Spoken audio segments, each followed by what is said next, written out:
Havana Club is half owned by the Cuban government and half owned by Pernod Ricard, ever since 1974. This product dates back to 1878. Those of you that have been to Cuba and seen how romantic it is, no one's done any repair work to the country since 1959, since the beginning of the revolution. It needs work, but actually there's a sort of authenticity in the way that it is right now. You can imagine that with a Cuban product like Havana Club, that the chances of trying to do things differently, trying to look at things in an innovative way, Cuban government aren't interested in that.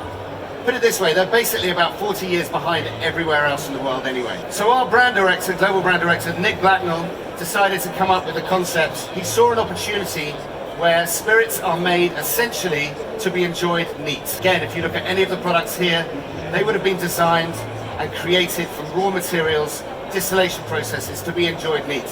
He saw an opportunity where rums could be enjoyed almost as a modifier ingredient in a cocktail. 2 years ago, Floridita, which is the cradle of the daiquiri in Havana, celebrated 200 years. And Havana Club went to the head bartender of La Floridita, a gentleman called Alejandro Bolivar, and they said, Alejandro, we want to make you a rum that really celebrates the daiquiri. And so Alejandro went, wow, this is amazing. I've been here for 25 years and no one's really ever come in here. And so I asked the guys there, I said, how many daiquiris do you do at Floridita? And he says, I have no idea. I never count how many daiquiris we do. I said, how many bottles do you serve at La Floridita? He said, about 70 a day. So if you work out the fact that these blending machines are on constantly, it's roughly just shy of 1,000 every single day. Bartenders in Cuba are known as cantineros. Every time a cantinero opens a new bottle of rum, they pour a little bit on the floor like that. This is what they call para los santos. This is for the saints. This is for the Cuban people who have really made Cuba famous, and it's kind of a way of honoring every single person that's been there before them. So I asked him, if you go through 70 bottles a day, how much rum are you pouring on the floor? And he worked out that they pour 550 liters of rum on the floor every single year. So I encourage all of you, and it's a Cuban thing, cantineros, I encourage all of you, when you open a new bottle of Havana Club, just do something for the saints. It's probably going to help with our volume and everything else, so if you want to do that, that would be gratefully received.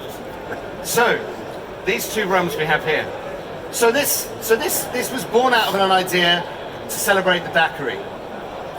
Now, the daiquiri is a beautifully yet simple, complex and delicious drink when it's made well. And I'm sure most people who make drinks behind bars or make drinks at home have their own ratio of how they like their daiquiri to taste, whether they like it a little bit drier or a little bit sweeter, or actually if they want some of that real aguardiente flavor to come from the rum. Alejandro was inspired by the rums of the 1930s. These rums had a bit more body and a bit more flavor. So he went to the Maestro Romero looking after Santa Cruz Distillery, and he said to him, I want to make a rum that's a white rum, but that has the body and the flavor of a dark rum. And Cesar Marti, who is this is the bartender here on the left-hand side. This is Alejandro Bolivar, and on the right there you have another gentleman called Nick Strangeway. I'll talk about him a little bit later. So this is Cesar Marti. So as you can see, probably can't read that, some of you, but this guy's trained for a minimum of 15 years. He's a chemical engineer, and he wanted to take the concept of this brief and really bring it to life. So they brought to life Edition A 2 years ago to celebrate the 200 years. And what it essentially did was make a daiquiri that had much, much more flavor. Because one of the things that they were noticing is that people were coming into La Floridita and asking for daiquiris with Havana 7. But they just don't look very nice. They wanted that flavor. So he wanted to create a Havana 7 daiquiri, but with a white rum. Now, Havana 3 essentially is made from a base or a base. And the way that they create a base for Cuban rum is they take the aguardiente off the still, they age it for 2 years in an old cask, so it doesn't take on any color, but it takes on a little bit of character. They then mix that with more aguardiente and spring water, and this is called fresh rum. Talk about any other aged spirits, you're talking about whiskies, for instance, Scotch whiskies, you're talking about grains, or you're talking about malt whiskies from one distillery, comes out of one barrel, and then blend them together. When you talk about Cuban rums, they have a base or a base, which is a blend of 3 ingredients, which is then aged, trying to make it sound as simple and as straightforward as possible.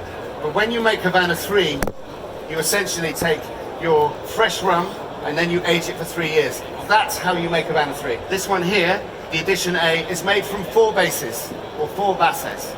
The first base is aged for 3 years in a cask that is between 15 to 20 years old. This brings out sweetness, this brings out sugar cane. The second base that goes into here is aged for 3 years, but in a 20 to 25-year-old cask.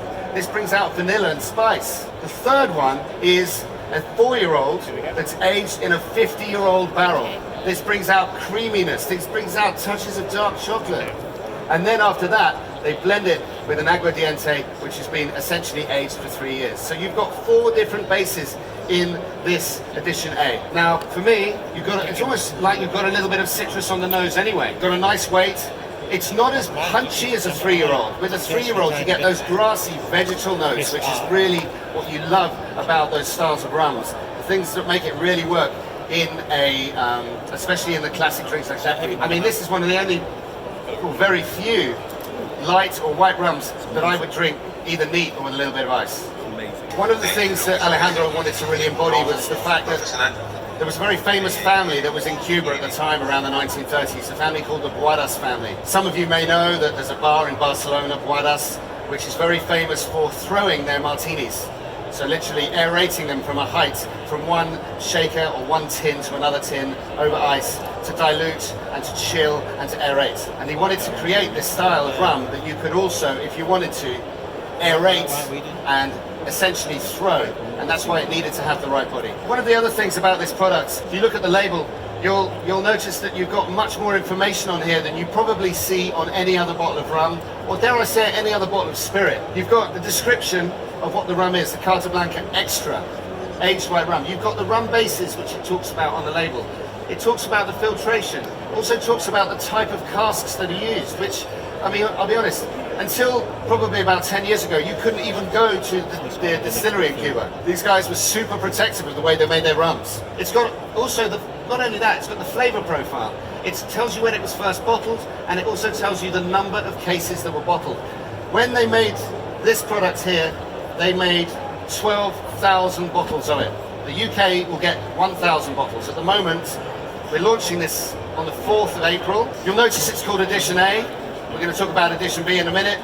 C and D are also being launched this year, and they are all collaborating with bartenders. And so we wanted to bring out an Edition B, which not only embodied a slightly aged, darker rum, this was something where we were going to use the Havana 7 as our base. So this one here, slightly unusually, came from a concept that was a bit of a mistake. Now, since 1959, Havana, or Havana Club, have not been able to use bourbon casks directly from America, and that's because of the embargo. So all the casks that we use to age our products, originally from the US, have to go via Ireland and via Scotland. So you could say, to a certain degree, that part of the aging with these rums is that not only has it had bourbon in it, but it's also had Irish and Scotch whiskey in there as well. But when the Irish barrels arrive, they're passed very quickly. When the Scotch barrels arrive, sometimes those Scotch barrels are Islay Scotch whiskey barrels, which are too smoky, and they get rejected. But to be honest with you, it takes a really, really long time to get anything to Cuba. It takes a really long time for anything to get from Cuba to here. In fact, I sometimes think it would be quicker to toss a bottle in the Malecon, and it would probably arrive into the UK quicker than it does at the moment. So we really wanted to look at ways in which we could utilise this mistake, these barrels. So what you have here is a 7-year-old which has been finished in an Islay Scotch whiskey barrel for 12 months. Again, with this one, you've got 4 bases, or 4 bases. One of them is an Oro, which has been aged for 9 years in a 15-year-old cask. Okay, this starts to bring out some of that sort of chocolatey note and a little bit of spice. You've then got a Seco, which is much drier, a drier style of base, and this has been aged for about 30 years. The third base is an Añeja, and the Añeja base is essentially something that brings all that character together.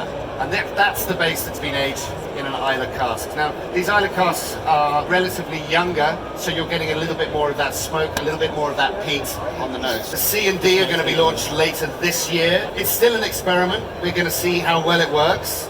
The reception's been really good.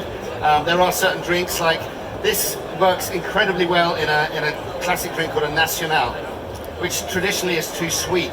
But when you make it with this, that smoky peatiness offers that dryness in the drink. It does make a great El Presidente as well. Pricing on this is 20% up on Havana 7, so on a really good day, it's about 25 quid. They're both exactly the same price.